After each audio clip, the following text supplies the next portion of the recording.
Radio Tehran শুরু হচ্ছে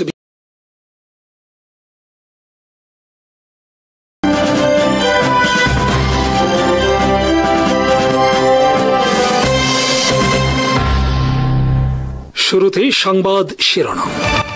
আসসালামু আলাইকুম। প্রশিক্ষণ বিমান তৈরি করেছে বাংলাদেশ, সফল ফ্লাইট টেস্ট সম্পন্ন। চীনের সহায়তায় ডিসেম্বরে শেষ হচ্ছে বাংলাদেশে ড্রোন বিমান নির্মাণ তৈরির কারখানা। হইচই চারদিকে, হতাশ ভারত। আরাকানে রোহিঙ্গাদের হাতে বিদেশি অস্ত্র, বিপদে আরাকান আর্মি। প্রশিক্ষণ বিমান তৈরি করেছে বাংলাদেশ। ইতিমধ্যে 4টি প্রশিক্ষণ বিমান তৈরির পর সেগুলো সফলভাবে ফ্লাইট টেস্টও করা হয়েছে। এই খবরটি প্রকাশ্যে এসেছে রোববার। বাংলাদেশের এভিয়েশন ইতিহাসে এটি একটি অনন্য ঘটনা ও নতুন মাইল ফলক রচনা করেছে। এই খবরে গোটা বাংলাদেশে হইচই পড়ে গেছে। নতুন করে চাঞ্চল্য ও কৌতূহল সৃষ্টি করেছে দেশে এবং বিদেশে সামরিক অঙ্গনে।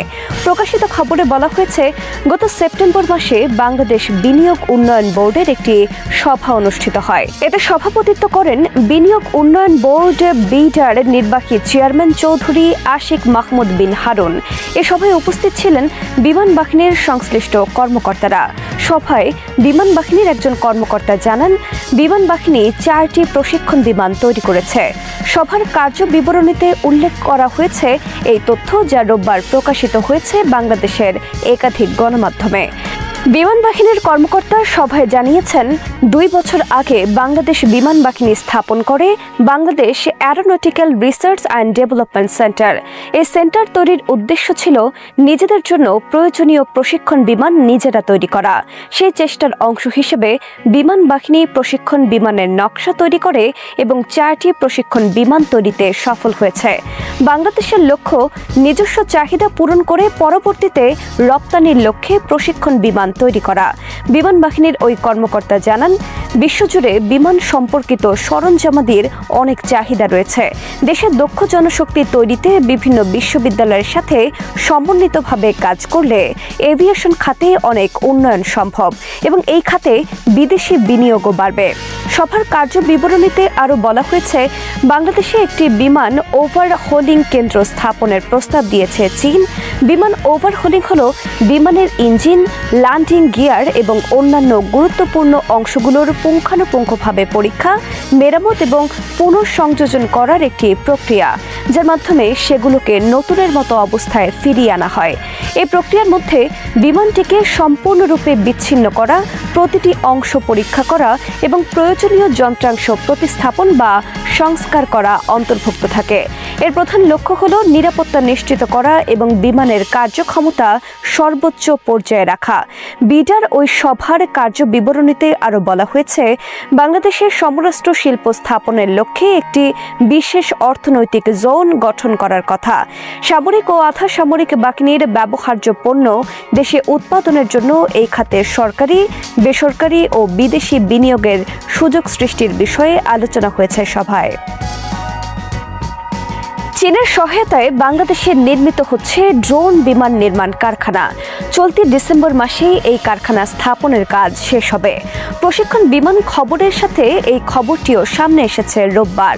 এতে বলা হয়, গত সেপ্টেম্বর মাসে বাংলাদেশ বিনিয়োগ উন্নয়ন বোর্ডের একটি সভা অনুষ্ঠিত হয়।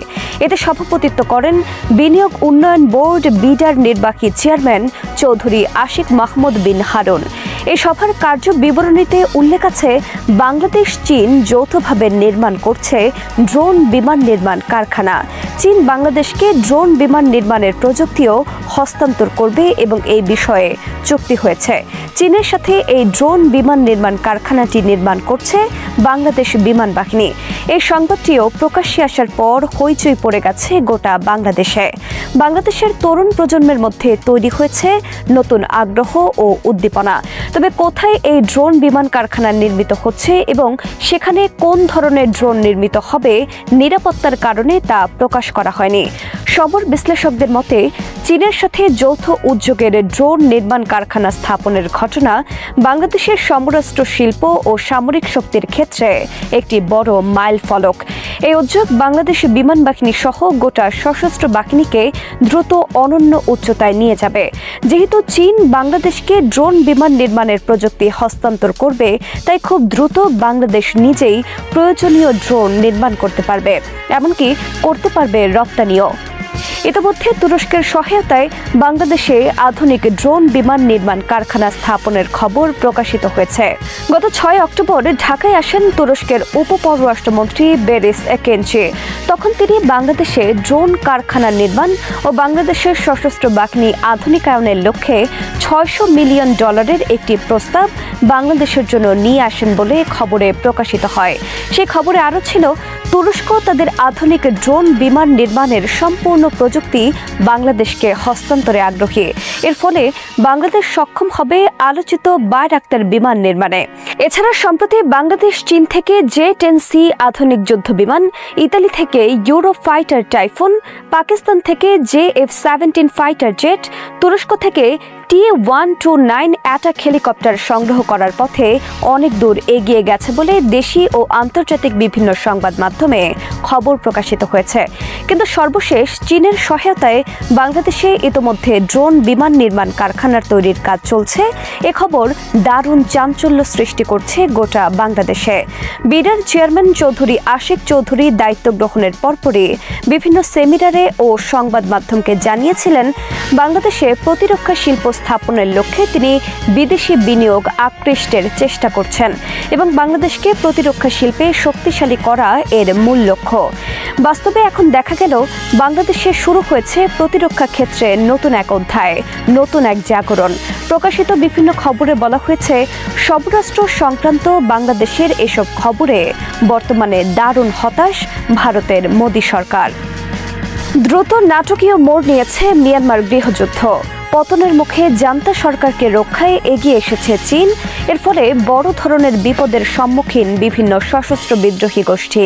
চীনের সহায়তায় বিদ্রোহীদের বিরুদ্ধে ব্যাপক বিমান হামলা শুরু করেছে মিয়ানমার আর্মি।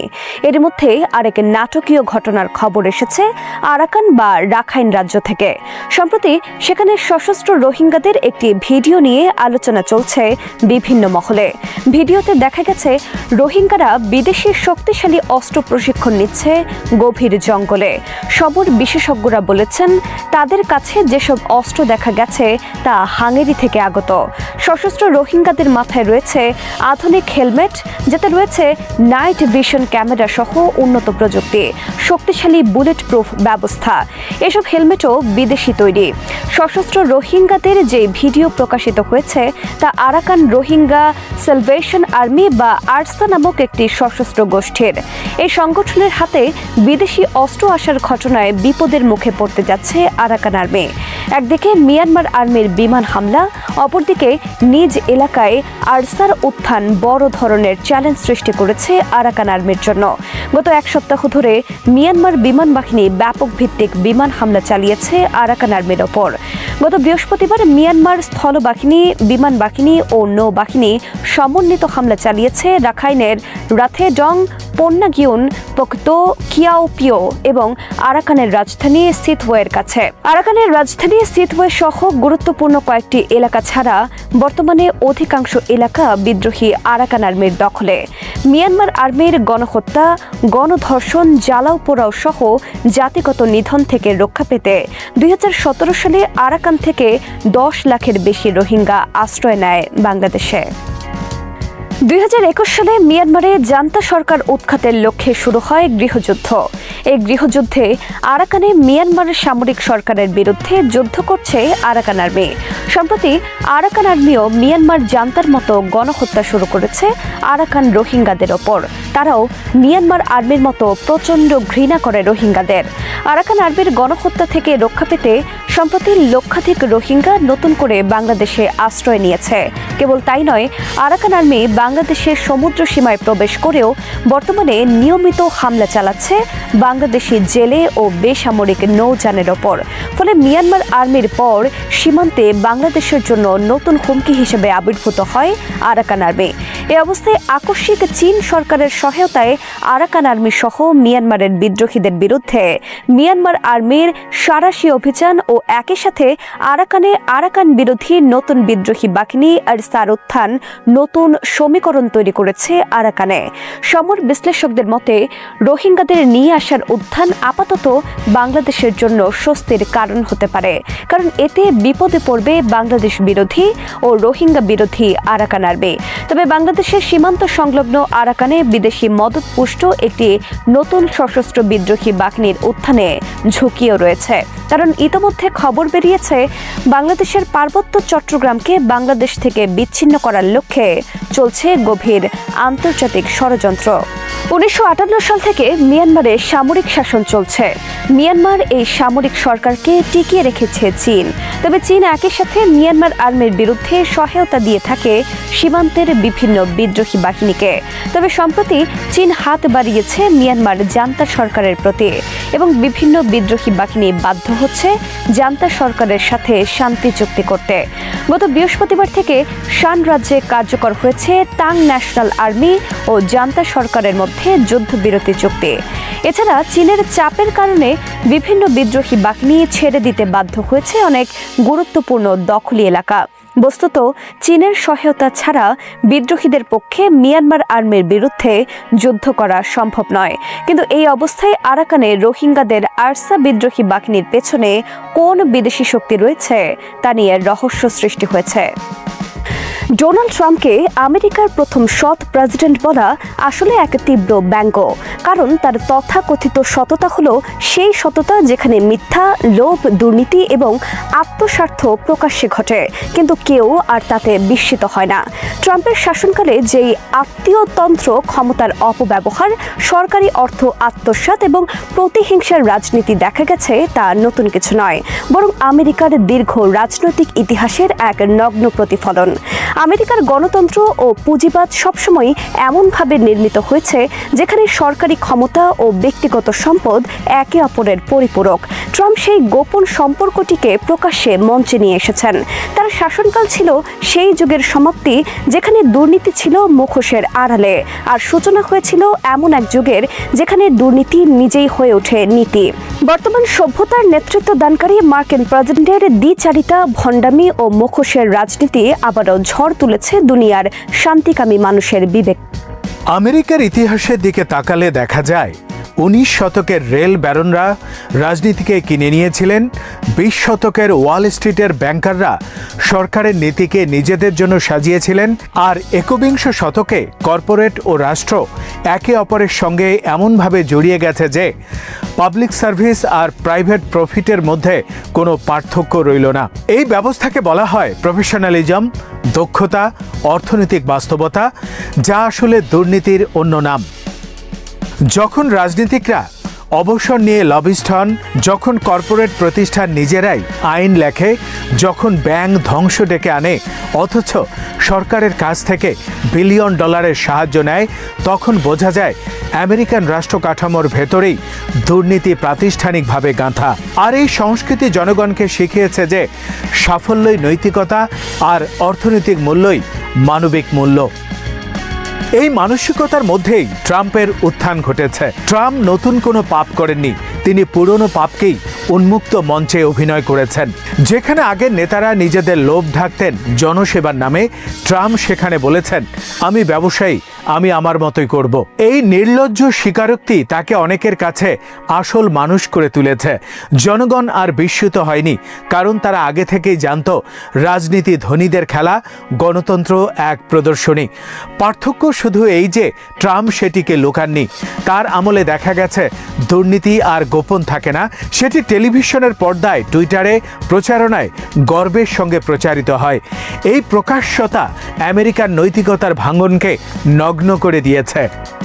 যেখানে একসময় বেআইনি কাজকে সমাজ লজ্জাজনক মনে করত, এখন সেটি সোজা সাপটা সত্যবাদিতা হিসেবে প্রশংসিত। আমেরিকার পূর্বতন নেতারা নিজেদের নীতিগত বলে উপস্থাপন করলেও বাস্তবে তারা বৈদেশিক নীতির নামে লুটপাট, যুদ্ধ ও ষড়যন্ত্র চালিয়েছে। লাতিন আমেরিকা থেকে মধ্যপ্রাচ্য, যেখানে গণতন্ত্রের নামে রক্তপাত ঘটেছে, সেসব ছিল সবসময় মানবাধিকারের প্রচার আড়ালে ঢাকা।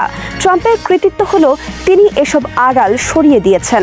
তার শাসনকালে মার্কিন সামরিক আক্রমণ, অভিবাসীদের প্রতি নিষ্ঠুরতা, সীমান্তে শিশু আলাদা করা সবই এমনভাবে করা হয় যেন সেটি আমেরিকার প্রকৃত মুখ।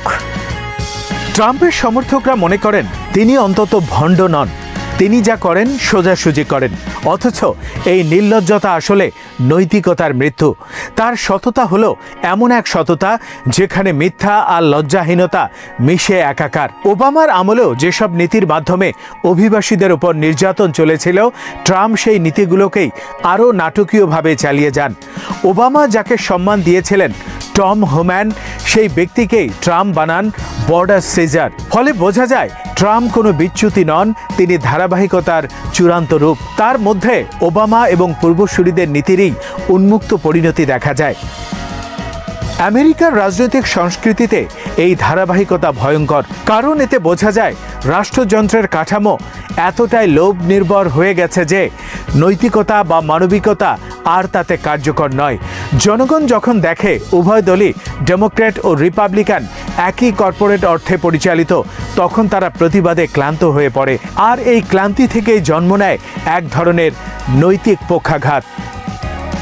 মানুষ জানে যে দুর্নীতি আছে, কিন্তু আর প্রতিরোধ করার শক্তি বা বিশ্বাস নেই। কারণ দুর্নীতির বিরুদ্ধে লড়াই মানে হবে গোটা ব্যবস্থাকে প্রশ্ন করা, আর সেই ব্যবস্থাই তো তাদের জীবিকা, তাদের অভ্যাস। লিবারেল বা উদারপন্থী প্রতিক্রিয়া এখানে ব্যর্থ। তারা এখনও নৈতিকতার ভাষায় কথা বলে, শালীনতা, ন্যায্যতা, গণতন্ত্রের মূল্যবোধ দিয়ে ভাষণ দেয়, কিন্তু এই শব্দগুলো এখন আর বাস্তব কোনো অর্থ বহন করে না, কারণ আজ এসবই পণ্য হয়ে গেছে। রেজিস্ট্যান্স এখন ব্র্যান্ড, প্রতিবাদ এখন podcast, news letter, talk show, T shirt. রাজনৈতিক ক্ষোভ এখন বিনোদনের উপকরণ, ক্রোধ এখন বাজারজাত পণ্য। এই সাংস্কৃতিক বাণিজ্যিকীকরণের মধ্যে নৈতিক প্রতিবাদও তার প্রাণ হারিয়েছে। ফলে ট্রাম্প বিরোধিতা থাকলেও তা কেবল টিভির বিতর্কে, বাস্তবে নয়।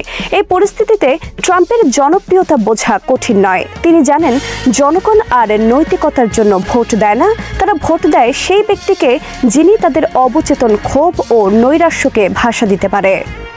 ট্রাম্পের দুর্নীতি অনেকে সততা হিসেবে দেখে, কারণ তা সমাজের ভেতরকার দুর্নীতির সঙ্গেই মিলে যায়। তিনি বলেন, সবাই চুরি করে, আমি প্রকাশ্যে করি। এই বক্তব্য এক ধরনের নির্মম সততা, যা জনগণের অবচেতন বিশ্বাসের সঙ্গে মিলে যায়। এর ফলে সমাজের নৈতিক আর্কিটেকচার ধসে পড়ে। একসময় যে বেআইনি কাজ সমাজে ঘৃণার জন্ম দিত, এখন তা বিনোদন ও আত্মতৃপ্তির বিষয়। সমাজে এক নতুন প্রকার আনন্দ জন্ম নেয়, ক্ষমতার নগ্ন প্রদর্শন ও তাতে অংশগ্রহণের আনন্দ। একে বলা যায় নৈতিক নৈরাজ্য বা মরাল নিহিলিজম। ট্রাম্পের শাসন সেই নৈরাজ্যকে বৈধতা দিয়েছে। এই অবস্থায় দুর্নীতির বিরুদ্ধে প্রতিবাদও অর্থহীন হয়ে পড়ে, কারণ সবাই জানে সিস্টেমই দুর্নীতিগ্রস্ত। যখন জনগণ আর বিশ্বাস করে না যে কোনো কিছু ভালো হতে পারে, তখন দুর্নীতি উন্মুক্তভাবে চলতে থাকে। সমাজ তখন আর স্ক্যান্ডালাইজড হয় না, কারণ স্ক্যান্ডাল মানে হলো এখনও নৈতিকতার অস্তিত্বে বিশ্বাস করা। কিন্তু যখন সেই বিশ্বাসই হারিয়ে যায়, তখন দুর্নীতি আর আশ্চর্যের বিষয় নয়, বরং দৈনন্দিন বাস্তবতা। এই অবস্থাকে বদলাতে হলে কেবল দুর্নীতির উন্মোচন যথেষ্ট নয়, প্রয়োজন এক নৈতিক কল্পনা। একটি সমাজ যেখানে প্রতিষ্ঠানগুলো গড়ে উঠবে জনসেবার জন্য নয়, মুনাফার জন্য। চিকিৎসা, শিক্ষা, সামাজিক নিরাপত্তা এসব যদি বাজারের পণ্য না হয়ে মানুষের মৌলিক অধিকার হয়, তবেই নৈতিক পুনর্জন্ম সম্ভব। দুর্নীতি জন্ম নেয় বিচ্ছিন্নতা থেকে, আর নৈতিকতা বেঁচে থাকে সংহতিতে। তাই প্রকৃত প্রতিরোধ হবে এমন সমাজ গড়ে তোলা যেখানে পারস্পরিক যত্ন, শ্রমিকের মর্যাদা, সামাজিক দায়িত্ব এসবই হবে রাষ্ট্রের ভিত্তি। ট্রাম্পের যুগ আমাদের শিখিয়েছে নৈতিকতার মুখোশ পরা গণতন্ত্র কতটা বিপজ্জনক, কারণ যখন মুখোশ খুলে পড়ে তখন দেখা যায় আসল চেহারা, যে চেহারা বহুদিন ধরে লুকানো ছিল। ট্রাম্প সেই চেহারাটিকেই প্রকাশ করে দিয়েছেন। প্রশ্ন হলো, আমেরিকা কি এই সত্যের মুখোমুখি হয়ে পরিবর্তন আনবে, নাকি আবার পুরনো ভণ্ডামের আড়ালে ফিরে যাবে? তারা যদি আবার মুখোশ পরে নেয়, তবে ট্রাম্পের তথাকথিত সততাই হবে তাদের চূড়ান্ত পরাজয়। কিন্তু তারা যদি বুঝতে পারে যে দুর্নীতি কোনো ব্যক্তির নয়, বরং একটি কাঠামোর ফল, তবে হয়তো সেই স্বীকৃতি থেকেই জন্ম নিতে পারে নতুন এক গণতান্ত্রিক নৈতিকতা, যেখানে সততা আর কোনো ব্যক্তিগত গুণ নয়, বরং সামাজিক চুক্তি, যেখানে সত্য সত্য, ন্যায় ও সংহতি আবার রাজনীতির মূল ভিত্তি হয়ে ওঠে।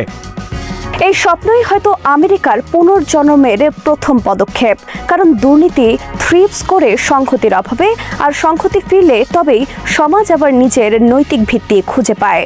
ট্রাম্প আমাদের সেই নির্মম আয়না দিয়েছেন, এখন আমেরিকার কাজ হলো সেই আয়নায় নিজের মুখ চিনে নেওয়া এবং ঠিক করা তারা কি সেই মুখে লজ্জা অনুভব করবে নাকি গর্ব করবে। সেই সিদ্ধান্তই নির্ধারণ করবে ভবিষ্যতের আমেরিকা সত্যি কতটা সৎ হতে পারে। কোনো রাগঢাক না রেখেই ইসরায়েলকে গুড়িয়ে দেওয়ার হুমকি দিয়েছে ইরান। আসন্ন পরাজয়ের জন্য ইসরায়েলকে ধৈর্য ধরে অপেক্ষা করতে বলেছে খামেনির দেশ। ইসরায়েলের হাতে থাকা যে কোনো আয়রন ডোমকে ফাঁকি দিয়ে হামলা চালাতে সক্ষম খাইবার শেকন মিসাইল এখন আইডিএফের একমাত্র আতঙ্ক। এই ভয়ে আত্মরক্ষার পাশাপাশি পাল্টা হামলার প্রস্তুতি নিতে শুরু করেছে ইসরায়েল। মধ্যপ্রাচ্যের বাতাসে এখন এমন গুঞ্জনেই ভেসে বেড়াচ্ছে। ইরানের এই হুঁশিয়ারির পরপরই ইসরায়েল সহ গোটা মধ্যপ্রাচ্য জুড়ে আবারও সৃষ্টি হয়েছে তীব্র আতঙ্ক। জনমনে প্রশ্ন, আবারও কি সংঘর্ষে জড়াচ্ছে তেহরান তেল আবিব? আর তেল আবিবের সাথে যুদ্ধ জড়ানো মানে যুক্তরাষ্ট্র এই যুদ্ধে সরাসরি জড়িয়ে পড়তে পারে। আল জাজিরাকে দেয়া এক সাক্ষাৎকারে ইরানের পররাষ্ট্রমন্ত্রী আব্বাস আরাকচি ইসরায়েলকে কঠিন পরিণতি ভোগ করার হুঁশিয়ারি দিয়েছেন। ওই সাক্ষাৎকারে তিনি ইসরায়েল থেকে ফের আক্রমণের আশঙ্কা প্রকাশ করেন। নেতানিয়াহু ইরানে হামলা চালাতে প্রস্তুতি নিচ্ছে বলেও অভিযোগ করেন। তিনি আরও বলেন, দখলদার ইসরায়েল সবসময় বিদ্বেষ ছড়াতে ব্যস্ত।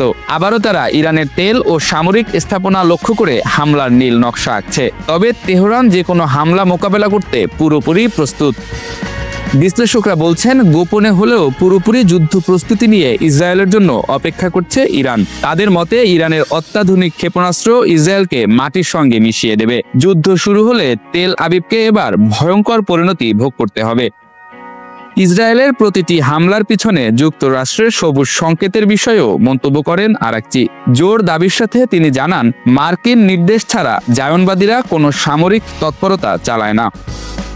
এদিকে ইরানের পারমাণবিক কর্মসূচি ঘিরে ইসরায়েল ও যুক্তরাষ্ট্রের মাথা ব্যথা ক্রমেই বেড়ে চলছে।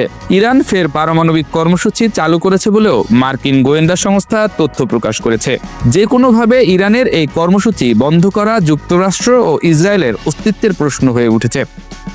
তবে এই মুহূর্তে ইরানের পরিকল্পনা তাদের প্রধান শত্রু ইসরায়েলকে ঘিরে, যেখানে কড়া হুঁশিয়ারি দিয়ে তারা বলেছে, ইসরায়েল যদি আবারও ইরানের ভূখণ্ডে হামলা চালায় তবে পৃথিবীতে তাদের আর কোনো অস্তিত্ব থাকবে না।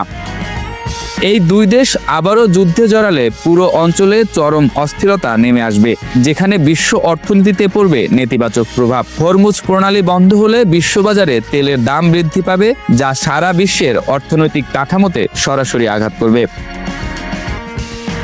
ধ্বংসস্তূপের মধ্য থেকে নতুন শক্তি নিয়ে উঠছে ইরান। এবার তার হাত ধরেছে চীন।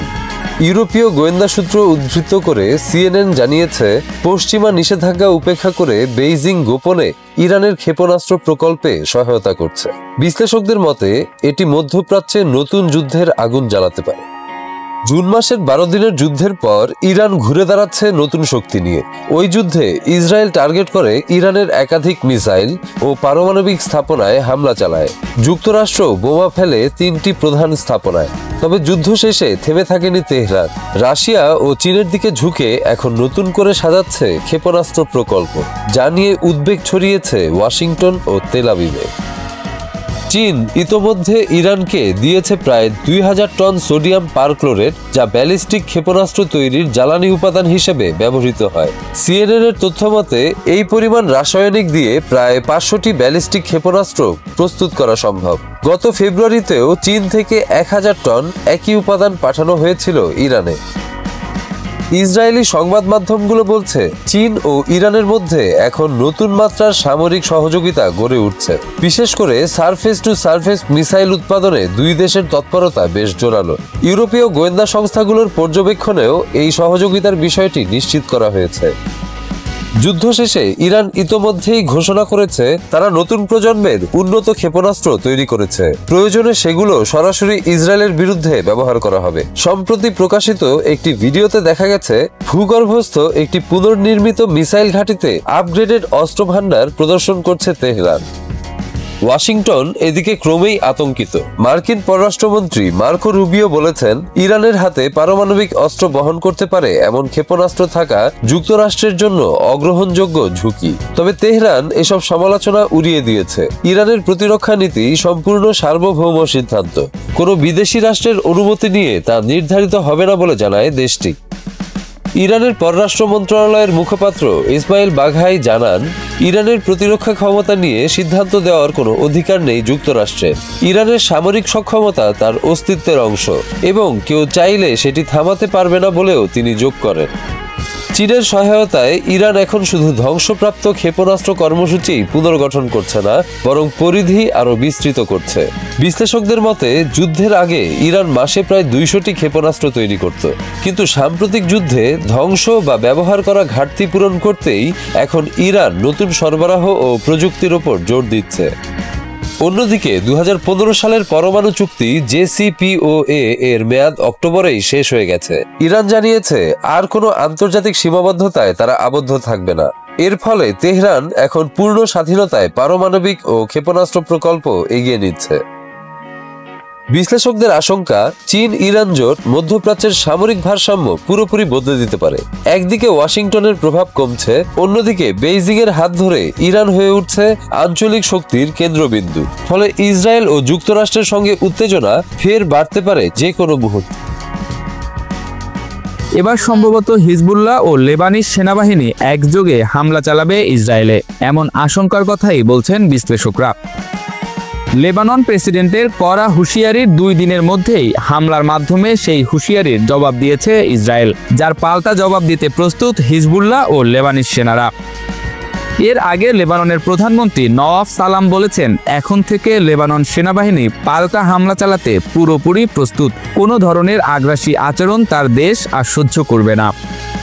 লেবাননের রাষ্ট্রীয় সংবাদ সংস্থা লেবানন নিউজ এজেন্সি জানায়, শনিবার দুপুরে দক্ষিণ লেবাননে একটি গাড়িকে লক্ষ্য করে বিমান হামলা চালায় ইসরায়েল। এতে ঘটনাস্থলেই 4 জন নিহত হয়, যা ঘিরে উত্তেজনা এখন চরমে। শুক্রবার ইসরায়েলের হামলায় একজন বেসামরিক নাগরিক নিহত হয়। এতে লেবাননের প্রেসিডেন্ট জোসেফ আউন দেশটির সেনাবাহিনীকে নির্দেশ দেয় ইসরায়েলি সেনাদের মোকাবেলা করতে, তাদের যে কোনো আগ্রাসনের বিরুদ্ধে দাঁত ভাঙা জবাব দিতে। এমনকি হিজবুল্লাহর পক্ষ থেকেও বলা হয়, লেবাননে যুদ্ধবিরতি লঙ্ঘন করলে লেবানিজ সরকারকে নিয়ে তারা সেটা মোকাবেলা করবে। হিজবুল্লাহ তাদের দখলদারিত্ব আচরণ আর মেনে নেবে না। বিশ্লেষকদের ধারণা, লেবানন প্রেসিডেন্টের এমন ঘোষণার বিরুদ্ধে হুঁশিয়ার করতেই আক্রমণ চালিয়েছে ইসরায়েল।